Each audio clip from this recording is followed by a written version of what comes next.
Jsi unavená z toho, že s tebou lidé zacházejí bez respektu?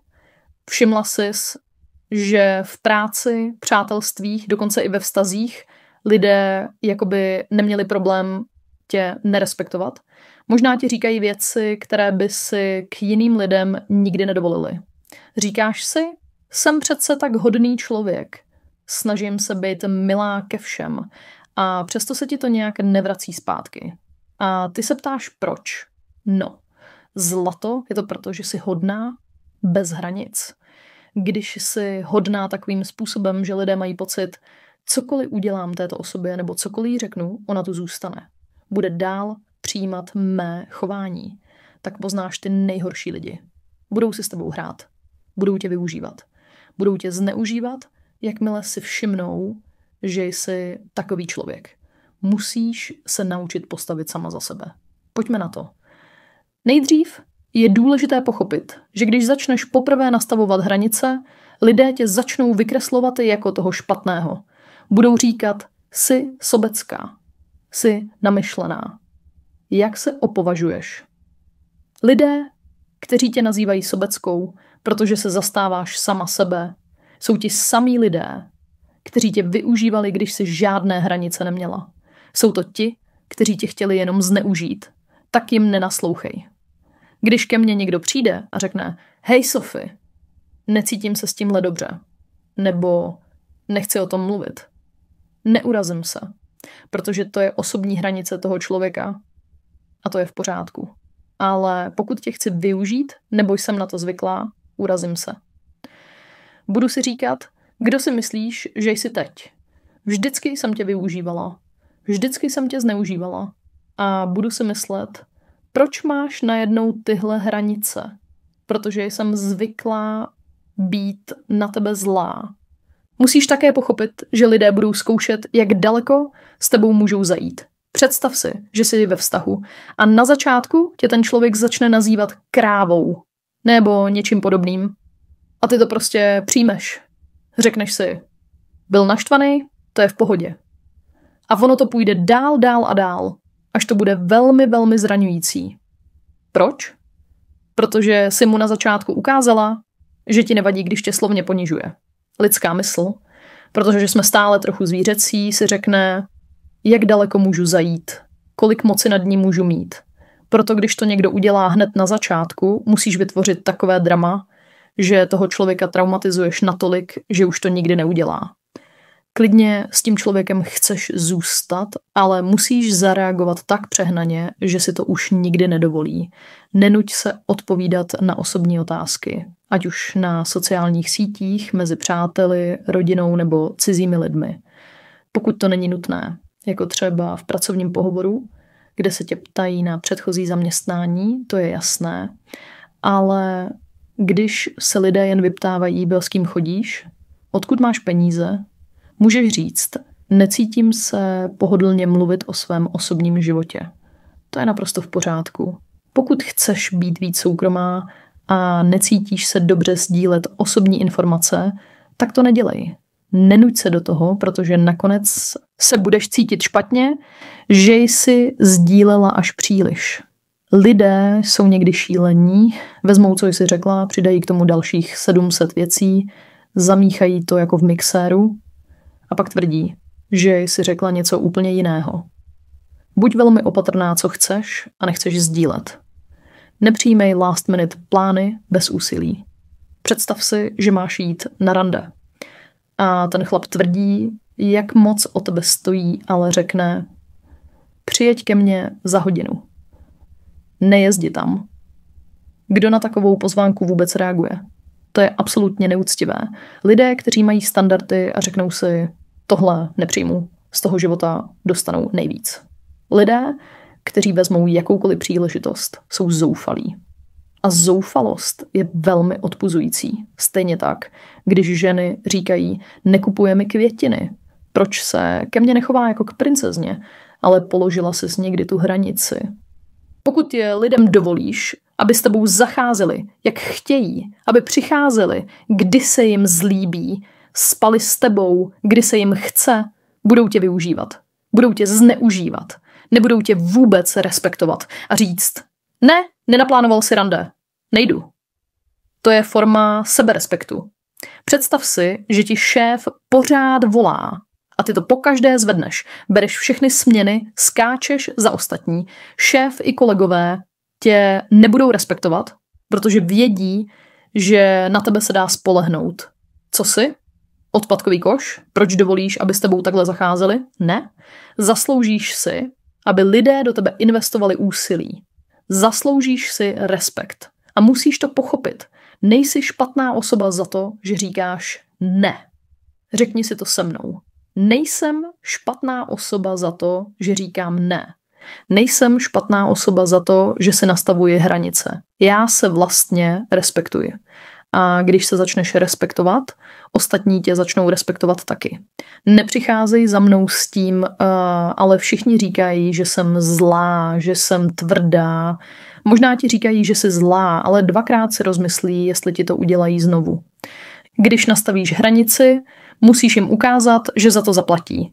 Ne extrémním způsobem, ale pokud ti někdo ublížil a je mu to jedno, odejdi. Buď na chvíli, nebo navždy. Proč? Protože tvoje činy musí ukázat, že to myslíš vážně. Když jen řekneš, to se mi nelíbilo a za minutu jste zase kámoši, nefunguje to. Budou to dělat znovu, protože vědí, že za to nejsou žádné následky. Musíš jim dát následky. Musí mít v hlavě myšlenku, pane bože, když se budu takhle chovat, Sophie udělá tohle, bude reakce. Nenuť se souhlasit se vším, nebo měnit svůj názor jen proto, že někdo něco řekl. Měj své vlastní názory v životě. Dívej se na věci ze svého úhlu pohledu. Uč se podle sebe. A pak s lidmi diskutuj ze svého pohledu. Protože pokud jsi tak snadno ovlivnitelná, že ti někdo řekne, obloha je dneska fialová. A ty řekneš, že jako víš co? Možná je fialová. Tak ne.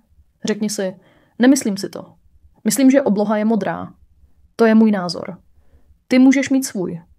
Vidím lidi hádat se o náboženství, o různých věcech, ale přitom je to tak jednoduché. Ty máš svůj názor. Já mám svoje přesvědčení. Hotovo. Dopřej si prostor na sklidnění.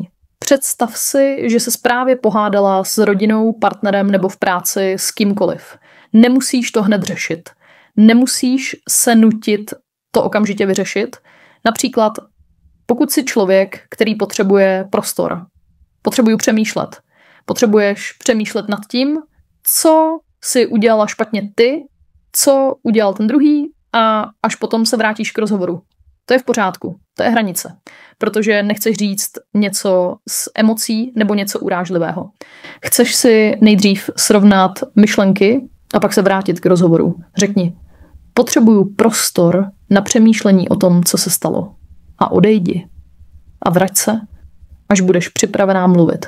A lidé, kteří si myslí, že jim máš být k dispozici 24 hodin 7 dní v týdnu, aby si vyslechla jejich problémy. To není tvoje povinnost. Nemusíš být pořád něčí terapeut. Vím, že někteří lidé s tímhle mají obrovský problém. Cítí se provinile, když ostatním nepomohou. Říkají si, co když se něco stane, když je neposlechnu. Ale je to strašně škodlivé pro jejich duševní zdraví. Musí si nastavit hranici. Nemůžu to všechno unést. Když jim někdo řekne traumatický příběh, traumatizuje to i je samotné, protože se vcítí a cítí ty emoce, protože jsou empatičtí. Takže se musí naučit si říct, když na to budu mít prostor a kapacitu. Promluvím si s tebou, ale ne vždycky. Představ si, že máš dobrý den a někdo ti neustále opakuje ty samé těžké věci. Můžeš říct, hej, můžeme se o tom dnes nebavit? Nebo nechceš si o tom promluvit s terapeutem? Nedovol lidem, aby tě zhazovali, ani ze srandy. Lidé, kteří si myslí, že je vtipné někoho šikanovat, pro koho je to vtipné? Pro toho, kdo šikanuje. Ne pro toho, kdo to musí poslouchat. Když ti někdo řekne něco urážlivého, vždycky si řeknu, proč bys to říkal? Upřímně se snažím pochopit, co se mu honí hlavou. Že si myslí, že tohle je normální věc, kterou mi může říct. Nebo jak jsem mu vůbec dala prostor, že si myslí, že se mnou může takhle mluvit. Vždycky se zamysli, kdyby byl ten člověk v místnosti s někým, koho opravdu respektuje nebo obdivuje, mluvil by stejně? Ne. Nemluvil. Neponížil by je. To dělá jen tehdy, když tě považuje za méně cennou nebo tě nerespektuje. Musíš ty lidi okamžitě usadit na místo, protože když to neuděláš, bude se to stupňovat.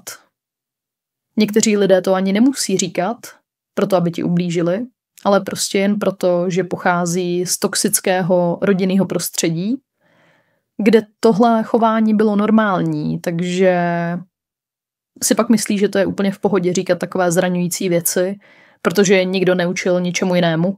S takovými lidmi je pak potřeba zacházet s opatrností. Pokud jim chceme pomoct to změnit, dále musíš zajistit, aby lidé respektovali tvůj čas. Pamatuju si, jak jsem před 3 lety poznala borce. Už jsme se jednou sešli, bylo to fajn. Jednou mě pozval do restaurace. Já tam přišla včas, on dorazil o hodinu později, seděla jsem tam sama, volala jsem mu, kde je, a on prostě jen zaspal. V tu chvíli jsem si uvědomila, ten kluk mě ani můj čas nerespektuje. Místo toho jsem mohla být doma a pracovat na svých věcech. Lidé si často myslí, že tohle je přehnané, ale já prostě miluju svou vlastní společnost, ale ne vždycky to tak bylo. A když se rozhodnu strávit čas s tebou, když se mi se sebou samotnou žije fakt dobře, tak mi musíš nabídnout něco lepšího, než mám sama se sebou. A pokud to neumíš, pokud mě neuděláš šťastnější, než jsem sama, nebo mě nerespektuješ tolik, kolik se respektuji já sama, tak proč bych tam s tebou byla? Nebudu trávit čas s lidmi, se kterými jsem nešťastná. Celé dětství jsem se trápila. Teď jsem dospělá. Mám svobodu. Můžu si vybrat, kým se obklopuji. Proč bych si vybírala lidi, kteří mě dělají nešťastnou? Proč zrovna já mám být ta, kdo se má spokojit s málem? Opravdu si polož tu otázku. Z 8 miliard lidí na světě, proč by si zrovna ty měla trpět nebo se spokojit s málem? Nedává to smysl. To ty si způsobuješ trápení sama, protože si myslíš, že si nezasloužíš víc. Myslíš si, že dobré věci k tobě nemají přijít, protože si myslíš, že si je nezasloužíš. Ale to není pravda. Ty si zasloužíš dobré lidi kolem sebe. A pokud tě ti stávající nerespektují nebo ti nepřináší radost, když odejdou, přijdou jiní, kteří tě budou dělat šťastnou. Lidé říkají, neměla bys se jen tak vzdávat lidí. Kde je loajalita? Ale kde je jejich loajalita, když mě využívají? Když se ke mně chovají neúctivě? Proč má být loajální vždycky ten, kdo všechno snáší? To je fakt vtipné. Toxičtí lidé ti budou vyčítat tvoje reakce, ale nikdy ne svoje chování. Říkej ne věcem, které nejsou v souladu s tvými hodnotami. Nedovol, aby tě někdo tlačil do sexu, kouření, pití nebo užívání drog. Vím, že se to děje hlavně u mladších lidí. Budou tě kvůli tomu ponižovat. Ale v tom není žádná hanba. Ve skutečnosti si tímhle ohromně prokazuješ respekt, protože víš, co jsou tvé životní hodnoty a chceš je dodržovat. Ti, kteří s tebou budou na stejné vlně, tě najdou. Takhle se sejdeš s těmi pravými lidmi, ty nemusíš slavit. Nemusíš dělat to, co dělají ostatní. Můžeš si vytvořit svou vlastní cestu a svůj způsob života. Nemusíš kopírovat všechny ostatní jen proto, že se chceš někam vejít. Je nádherné se odlišovat. A nádherné je také nezapadat do davu. Nevěř slovům, věř činům. Tahle hranice je u mě pevná. Slova mi nestačí. Nedůvěřuju tomu, co říkají. Dívám se na to, jak se chovají.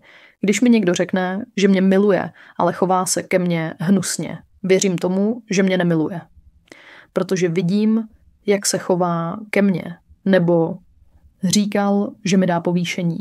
Udělal to? Ne?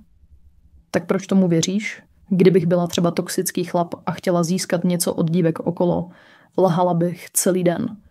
Říkala bych všechno, co chtějí slyšet. Lež je tak jednoduchá.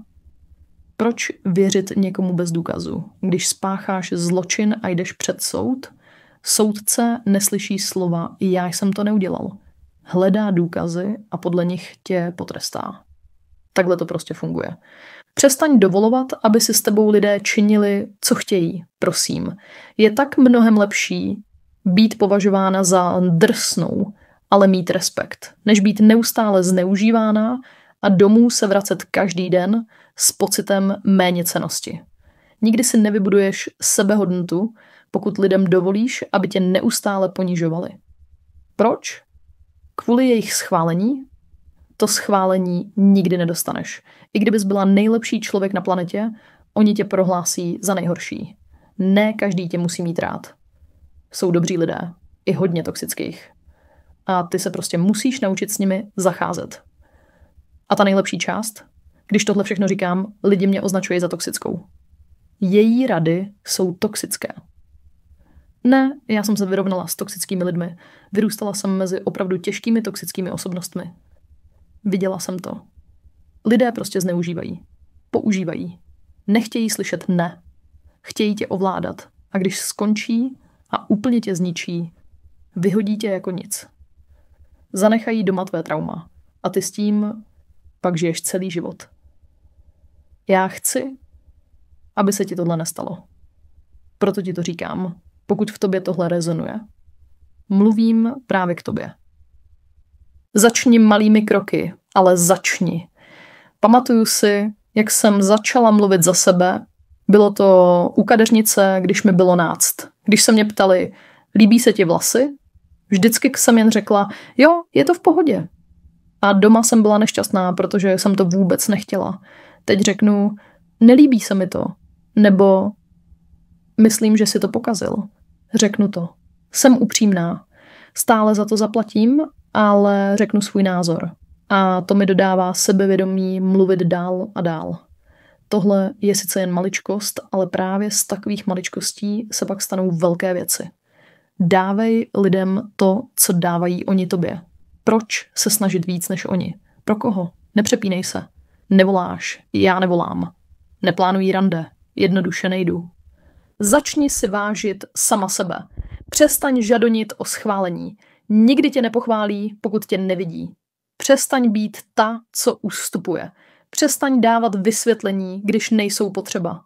Tvoje hranice nejsou na vyjednávání. A pokud jim to není příjemné, to není tvůj problém. A odteď si vybírej, kdo bude mít přístup k tobě, protože ne každý si tě zaslouží. Děkuji ti za tvůj dnešní poslech a doufám, že ti tato dnešní epizoda pomohla být opět o krůček blíž k tvému cíli. Budu se na tebe těšit i příště.